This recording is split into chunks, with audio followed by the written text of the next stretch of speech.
வணக்கம் நண்பர்களே, நம்ம இந்த வீடியோல ஐயப்பனின் வரலாற்றில் பாகம் 6 குருவிற்கே குருவாக மாறிய மணிகண்டனின் கதையை பற்றி விரிவாக காண்போம். அதுக்கு முன்னாடி நம்ம சேனலை சப்ஸ்கிரைப் பண்ணாம பாக்குறவங்க நம்ம சேனலை மறக்காம சப்ஸ்கிரைப் பண்ணி தொடர்ந்து உங்கள் ஆதரவை எங்களுக்கு கொடுங்க. சரி நண்பர்களே, இப்ப நம்ம வீடியோவுக்குள்ள போகலாம். மணிகண்டனின் வருகை அனைவருக்கும் மகிழ்ச்சியை அளித்தாலும் ஒருவருக்கு மட்டும் அவனை பிடிக்கவில்லை. அவர்தான் அரண்மனையில் மன்னருக்கு அடுத்த நிலையில் உள்ள முதலமைச்சர் ஆவார். ஏனெனில் பிள்ளை இல்லாத பந்தல ராஜாவின் அதிகாரம் முழுவதும் அவருக்கு பின் தான் ஆள வேண்டும் என்ற எண்ணம் அவருள் இருந்த வண்ணமே இருந்தது. ஆகவே இங்கு வந்திருக்கும் மணிகண்டன் வருகையை கண்டு மகிழ்ச்சியுடன் இருப்பது போல் நடித்து கொண்டிருந்தார். முதலமைச்சரின் இத்தகைய எண்ணமானது அரண்மனையில் உள்ள வீரர்கள் மற்றும் ராஜா ராணி ஆகியோரின் மீது கோபத்தை தூண்டியது.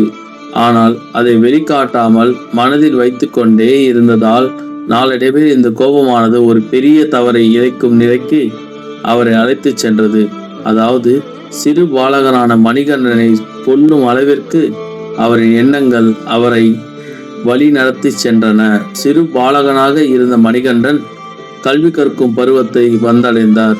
பின்பு பன்னல தேசத்தில் உள்ள வனத்தில் ஆசிரமம் அமைத்து குருகுலம் நடத்தி கொண்டிருந்த முனிவர் பெருமக்களுள் ஒருவரிடம் ஒரு சுபமுகூர்த்த நாளில் தனது மகனான மணிகண்டனை ராஜா மற்றும் ராணி ஆகிய இருவரும் அழைத்து கொண்டு அங்கு சென்றனர். மகாராஜா தனது புதல்வனை உங்களது சீடனாக ஏற்று சகல வித்தைகளையும் கற்றுத்தருமாறு முனிவரிடம் கூறினார். முனிவரும் குரு தட்சணையை ஏற்றுக்கொண்டு அவ்விதமே அருளி மணிகண்டனை தன் சீடனாக ஏற்றுக்கொண்டு வித்தைகளை கற்றுக் கொடுக்க தொடங்கினார். மணிகண்டனை கண்ட முனிவர் மணிகண்டனுக்கு அனைத்து வித்தைகளும் தெரியும் என்றும் இவருக்கு நாம் புதியதாக எதையும் கற்றுக் கொடுக்க வேண்டியதில்லை என்பதையும் நன்றாக உணர்ந்து கொண்டார். அவர் எண்ணிய விதத்தின் அடிப்படையிலேயே மணிகண்டன் கல்வி பயிலும் விதமும் வித்தைகளை கற்கும் ஆர்வமும் மற்றவர்களை காட்டிலும் முதன்மை இடத்திலேயே இருந்தது. எந்த சூழ்நிலையிலும் நிதானமாக சிந்தித்து அதே சமயம் வேகமாக செயல்படும் திறமை கொண்டவராக விளங்கி வந்தார். மணிகண்டனுக்கு குருவாக இருப்பது எந்த ஜென்மத்தில் நான் செய்த புண்ணியமோ என்று எண்ணம் அளவிற்கு முனிவர் மிகவும் மகிழ்ச்சி அடைந்து தன் பிறவி பலனை அடைந்ததாக எண்ணி ஆனந்தம் கொண்டார். கல்வி பயின்ற காலமும் முடிவுற்று அரண்மனை அடையும் நேரமும் மணிகண்டனின் நெருங்கியது.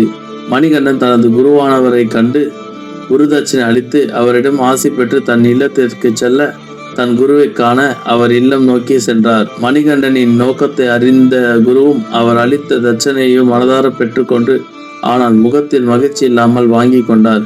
குருவின் முகத்தில் காணப்பட்ட நிலையை கண்ட மணிகண்டனும் தங்களுக்கு என்ன வேண்டுமானாலும் என்னிடம் கேட்கலாம் என்று குருவிடம் பணிந்து நின்றார். சில நொடிகளில் யோசித்த குருவும் மனதில் தைரியத்துடன் மணிகண்டனிடம் தன் மனதில் இருந்து வந்த பல நாள் கவலைகளை அவரிடம் கூறினார். அதாவது தனக்கென்று இருக்கக்கூடிய மகனும் பேச இயலாமல் இருப்பதை மணிகண்டனிடம் கூறி என் மகனுக்கு பேச்சளிக்க முடியுமா என்று கேட்டார். குருநாதனின் விருப்பத்திற்கேற்ப அவ்விதமே ஆகட்டும், கவலை கொள்ள வேண்டாம் என்று உரைத்து குருநாதனின் மகனை அழைத்து தான் கொடுத்த தட்டில் இருந்த கனியை எடுத்து குருவின் மகனிடம் கொடுத்தார்.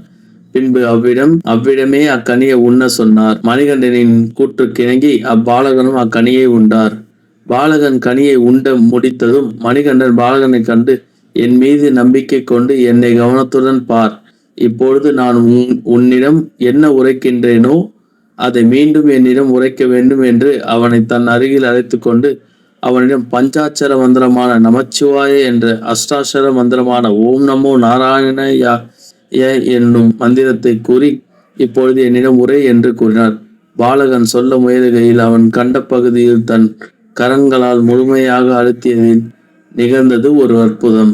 அதாவது மணிகண்டன் கூறிய பஞ்சாட்சர மற்றும் அஷ்டாட்சர மந்திரத்தை கூற அவனும் அம்மந்திரங்களை மெதுவாக அனைவரும் கேட்கும் வண்ணம் உரைக்க தொடங்கினான். வீடியோ பார்த்ததற்கு நன்றி. இந்த வீடியோ உங்களுக்கு பிடிச்சிருந்தா லைக் பண்ணுங்க, ஷேர் பண்ணுங்க, கமெண்ட் பண்ணுங்க. மறக்காம நம்ம சேனலை சப்ஸ்கிரைப் பண்ணுங்க. நன்றி.